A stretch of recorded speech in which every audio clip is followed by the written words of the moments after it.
You are fabulous. Ladies and gentlemen, give it up. Talented Tuesdays with Fahmi On TFM 95.4. Salim, Linda said you are fabulous. Thank you very much, Linda. You're a man with a sense of humor. I'm glad you went on with the joke. How are you doing, man? Not too bad. Welcome to Urban Pulse. Yep. You're a man that does music here in Oman and the English version of it, and there's a lot of hurdles from it. So tell me, let's get straight into the meat. What is the SG story? Well, SG started off with a group of other artists, okay, and we started off in the early 2000s, and it was myself, my brother, and 4 other artists as well, and it was a family, and we just started off by building a home studio at my place, and the group was called DK. When was this again? This was 2003, let's say, 2003, 2004. Wow, you guys were doing studios back then in your bedroom in 2003. I mean, you can imagine that we started like most other artists started by, imitating other artists and, jumping on... Fake it till you make it. Jumping on other artists' songs, like instrumentals, and we just, kept on going from there. Okay. And Ali Al-Amri was the one who was behind the whole production process and so forth. I'd like to show up and say that Ali Al-Amri is my cousin. Yeah, okay. Yeah, you keep telling me that whenever I see you. So from there, we recorded like over 10, 15 songs during that period of time, and it was a good run for a good 3 years. And after that, we parted ways. Myself and Ali went on one side. My brother, I'm not saying he stopped, but he kind of slowed down with the music, and other artists just, some traveled, some moved to Dubai and so forth. But it was interesting that, just the journey itself, how we started, it was just super exciting those days. So DK evolved to SG. Yes. And what troubles happened there for the transition? Well, I won't say it was troubles. It was just one of those that I personally feel that in the beginning, when, everyone started parting ways, and I remember Ali telling me what, I think this is it. And this was in 2007, if I'm not mistaken. And now we had to restructure the SG entity as a solo entity, let's say.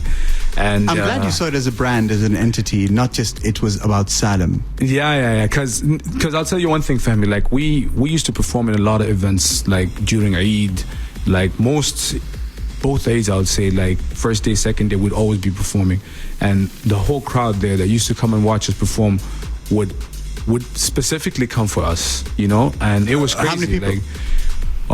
I think at that time at least 1,000 maybe, if I'm not mistaken. Look at you. It's pretty good. 2007. It was pretty good, yeah. Big 2007. So, and we had like I said, very, very good shows, interesting shows, and we had artists that were coming in Dubai and would perform with them.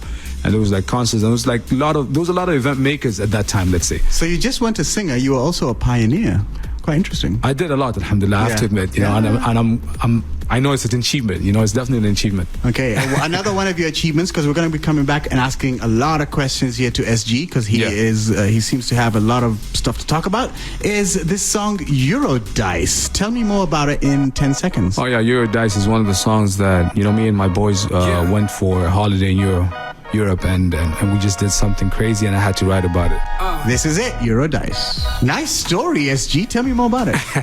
So Eurodice, by the way, like I said, just before you play the song, that me and my boys went to Europe earlier this year, and we went to 3 cities, Barcelona, Paris, and Amsterdam, and it was so inspiring. And I just felt like I had to write about it, and it was cool from there, Nice work. It's good to know that you write your own stuff. Yes. Fahmi and SG, at least we're rhyming. I'm going to say my name wrong just to make it rhyme. How you doing, SG? Not too bad. Dude, that song, that was pretty good, because I was going to ask you, I got Drake playing on next. I'm going to say, compare yourself and Drake. I'm going to make the people compare you and Drake out there. By the way, comparison is not good. SG's in his own class. I think it's best to always compete against yourself. That's what I keep telling myself all the time. I'm talking about. Words of wisdom coming from the man. Being very honest, Good man. Honesty is nice, so is humility. Yeah. So you write your own work? Yes, I do. All right, when did this start? This started since we started making music, I started writing my own stuff, and as the years kept on going, I started perfecting my writing, because in the beginning, I would always just want to write about, let's say, things that would get the people jumping on the dance floor, having a good time. Let's just say party records. But then it got to a point that I was like, okay, you know what? As I started evolving and so forth, I felt like it's very important for me to write what I go through. I like that. You said evolving. Absolutely. People don't evolve or mature.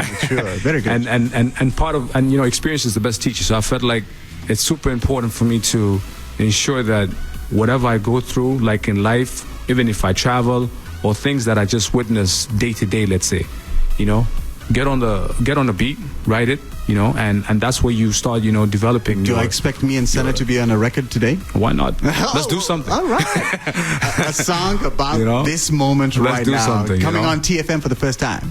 I'm definitely one of, I feel like, being in a position of, writing your own stuff and going based on the experience that you go through, let's say, will obviously improve, make you real. Yeah, improve your credibility as a songwriter as well, not just an artist, Great. Do you change your tone and tempo? Like Ed Sheeran could sing and then suddenly go into his rapping mode and then suddenly calm down, but you can understand everything of his. Are you diversified like that? Did you check out your abilities? I do, and I definitely work with that. I'll tell you that, because I allow myself to adapt all the time. Okay, that's one thing for sure. And I allow myself also to experience different genres of music, not just hip hop. So, like in the past, we've done some dance music, okay, and we were really like catering to those specific audience. Like I had a song called One Night, okay, that was actually my first music video. Why did that song sound familiar? I was about to get into that conversation. Okay. Okay, that song actually really did create the whole SG brand. When I'm talking about brand, I'm talking about you had your moment, you had your platform. Very good. One of the one of the first artists that shot a music video, hip hop video in Oman. Okay. And a lot of parties got involved. Sponsorships were there as well. And speaking of sponsorship, you were there. You actually are the first person that sponsored the music video. You came about, and we talked about it. And I'm not sure if you remember that I came to your place actually. I came to your place. When was this? Dude, I'll tell you one thing. I've got a decent memory. Okay, this is sounds like 2010. This is 2011. No, right? That's a while ago. Just before the summer. All right, a rich baby. You gave out money. I came to your place. I told you about the song, okay, and I told you that where we want to do it, and I'm reproduce the song. I remember, my friend, and I just went up straight away. I'll support you. I believe in you. Exactly, and it was just like that. What is my ROI? How am I going to succeed from this? What am I going to get in? None of those questions. It's about you and you growing. I mean, you had obviously like the questions that you asked. I remember were just questions like, okay, will my logo appear in the video?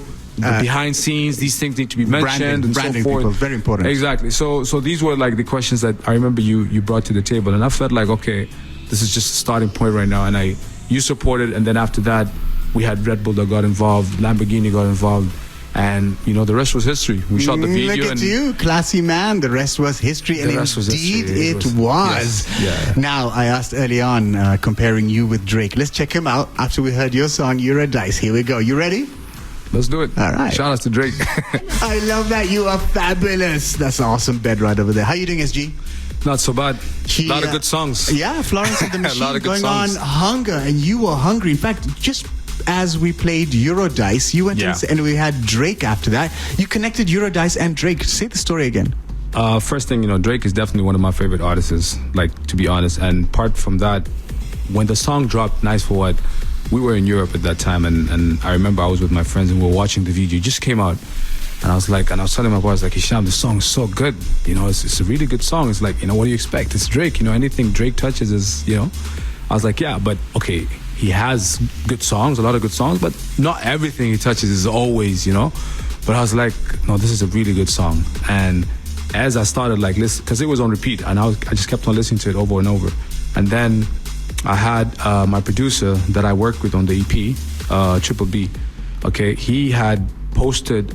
Shout out to Triple B, man. Shout out to Triple He's rocking B all the way, yeah. So he posted a beat that he, because he works on beats all the time, and he posts it on his story on Instagram. And I was like, okay, that's a really good beat. So I reached out to him. I was like, listen, send me the beat.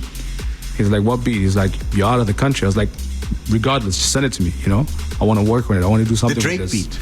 No, not the Drake beat. Oh, the beat that Triple B was using. The Eurodice beat, okay? Alrighty. So I heard it on his story and I was like, this is a good beat. So Drake was a motivator that got you writing some tracks with that beat. The timing was just right. It was just right. So when he sent the beat and I was like, and like I said, you know, daily, like we're out and seeing different things, you know, and I was like, okay, I need to get on my pen. I need to start writing because first of all, it's definitely one of the best holidays, you know, and then I just didn't want to waste that time on like when I go back to Oman, I'm gonna start writing. I was like, since I'm there and I'm experiencing this, let me get on my pen right now. Okay, what do you mean by Eurodice? Eurodice, well, the track was not called Eurodice, by the way. Okay. The track was called Another Day, Another Euro, which I'm saying it on the hook. Too long, right? So, Nader Aisri, Chef Nader, okay, he's the one that gave me the title. Shout out to Chef Nader. Yeah, shout out to, that's definitely one of my brothers, you know. So he gave me. We all know the guy. He gave me the name Eurodice. And I didn't know what it was. I was like, Eurodice. He's like, just call it Eurodice. I was like, all right. Look at that, he got his shout out on the radio and his claim for his 10%, of course, when you start selling the album. All right, are there any other artists here in Oman who sing in English apart from you? Yeah, there's plenty. There's plenty of other artists. Give me some names. Should we have them here on the radio? Well, the ones that you had here last time, you know, Ghazi and Just Jams. All right. Okay. Shout out to Ghazi and Just Jams. Shout out to them. They definitely do it for the youth. There's another artist that I strongly believe that you guys should look out for. His name is Adam Nabil. You know what's funny? I got an Instagram message on the 31st of August. He wants to invite me to the launch of his first soundtrack or something. I'm definitely going. He has like a listening session on that date. All right, I'm coming with you then. And his music is just unbelievable. All right, Adam. Good stuff. Good might stuff. be on next. Who else? So who else we have? Of course, you know, Sham. Yeah, Sham's a legend already. Been a while. Yeah. And if you talk about specifically Oman, then, like I said, there's a lot of artists. Like ever since I started working on the EP, I started like realizing that okay, my inbox is getting filled with artists. I'm trying to think who else is here. Deny. How could I forget Deny? Shout out to Deny. How could you forget her? She's actually on the EP. All right. She's the only featured artist on the EP, by the way. Are we gonna get her song with you? Yes, there's a song called Rate Yourself featuring Deny. All right. Okay, and I've recorded the song on my own in the beginning, but then I felt like there was something missing, and you know, I felt like there was like a female touch would really add value to the record. And she came to the studio. You know what's very nice at that point? A lot of people, when they work, they get so self-engrossed with their work and they think they're the only ones that can get to do it. You actually stopped for a moment and said, I think I need help in this, and you reached out. Because I'll tell you one thing, Fahmi. It's very important when you become absolutely talented. And I do reach out to people. Like, that's one thing I know that I'm doing for a fact. Like, I reach out to different artists here. Hey, let's work. And I'll tell you, like, Deny specifically, I felt like me and her needed to get this record done because we've been wanting to record for a while right now, but it just never happened, you know, the timing and so forth. So when this record came in place and we started, you know, I recorded the whole song, I felt like, okay, something is missing. And you saw I reached out to her, and she felt it, which was important because sometimes you might reach out to an artist and they might not feel the record. It happens. Yeah. You know, she felt the record, and you know. I look forward to playing that track. And since we're talking about tracks, we got Sunrise next, one of your other tracks. Tell me more about that. Sunrise is the first record that I wrote on the CP. It's a song that I wrote a year and a half ago, by the way. Okay, and it was a song that I wrote as I was going to the field. I just got inspired on what was around me, and I felt like, you know, it was just the right time. All right, Sunrise, SG. Check it out and enjoy. Nicki Minaj, Chun Li. This is awesome stuff to play right after SG stuff, and we got a rapper and a musician here in the studio. How you doing, SG? Yeah, you can really sit down here and play these songs, and someone would be like, wow, okay. Yeah. I'm pretty good with what I'm hearing, and you know. Nicki Minaj right over there entertaining you with Chun Li, and I got SG entertaining you right now with his stuff. And this is going to be a regular fixture every Tuesday. I'll be trying to find the most interesting people in Oman. If you are talented and you think you are going to be interesting on the radio, please send us a message on 945555954. Let me say that again because I forgot the number. 945555954. Let's get to know that you're a talented guy out there and let everybody know who you are, male or female. Right now I got SG in the studio, who's obviously a male. How you doing? Yeah. Oh, not too bad. Doing great. All right, so let's get into this Shine music video. You did a music video for Shine already? Yeah, I shot the video in March, to be exact. And, it was, like I said earlier, that it was the first song that I released this year. Okay, so initially, like I said, coming back, you would obviously need a single. And when I released the track, and it was an audio track, a month or a month and a half, there was two artists, not artists, actually filmmakers that reached out to me from Dubai, and we started communicating through Instagram. Okay, and I talked about, I want to shoot a music video. I've seen his stuff, and he was interested because he heard the record.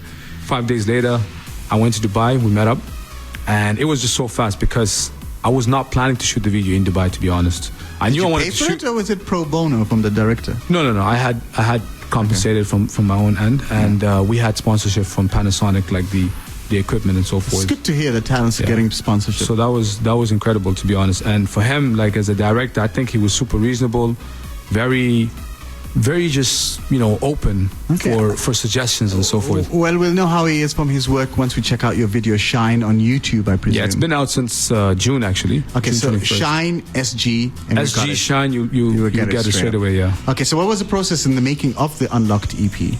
Oh, the process of Unlocked EP was one of those that I felt like, first of all, like I had no title to the EP in the beginning, but as I started recording, I felt like the title Unlock would be right. The whole process was me and Triple B had built this friendship, right? And I would go to his place and he would like list me different ideas or let me listen to different songs and so forth. And he had a lot of interesting beats that I felt like I could get to the audience and actually make a record out of it, so I can ensure that it's not just about people having fun when they hear the song. It's about having, like, let's say, topics that they could relate to. So it's not just about the beats. The whole EP was not just about the beats. It was about what's behind every record. Like, I wanted to ensure that every record has a concept, has a direct message, has a good message out of it. Hence Unlocked, because they might understand that how you unlocked yourself in writing up the process, and that's what I kind of got from the gist of your conversation. Well, that's the thing, and I was just about to continue. Okay, time. Okay, I kind of have to move you on and say it's one of those, like, just to, like, bottom line, just to be very clear, it's one of those that where you need to unlock your full potential. Yeah. Don't just hold it there. Okay, an album with a message. That's the main So thing. what's the future got for SG? Really quickly, in like 30 seconds. Future for SG is ensuring that, getting shows outside of Oman. That's for sure. Targeting the global audience. And that's what I'm trying to cater to right now. Okay, brilliant. And as he's on his way out and trying to cater to you, in the background we got his song, one of his last songs, coming over, and really it's like you starting over. Thank you very much for coming to TFM. It's the first song on the record, first song on the album. Good. So check it out. SG around out there. Check out his album. Check out his song on YouTube, Shine SG. I'm Ari. I'll check you out tomorrow, Urban Pulse, from 12 to 3. Till then, peace out.